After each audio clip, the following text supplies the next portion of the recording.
Marc Gebauer genau das gleiche. In seinem Scheiß-Event diese Lacher da einzufügen. Meine Fresse, wieso macht man sowas? Das ist total wack. Ich lache, wenn ich will. Und nicht, wenn irgendwelche Hurensohn-Lacher, Lachsäcke da, Sounds abgespielt werden. Dann lache ich doch nicht, nur weil solche Sounds da abgespielt werden. Dann finde ich es doch nicht lustiger.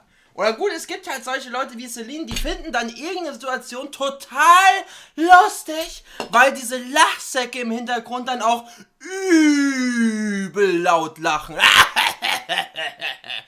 Und dann ist es ja, dann muss es ja lustig sein. Dann muss das ja gerade so lustig sein, dass man dann auch lachen muss.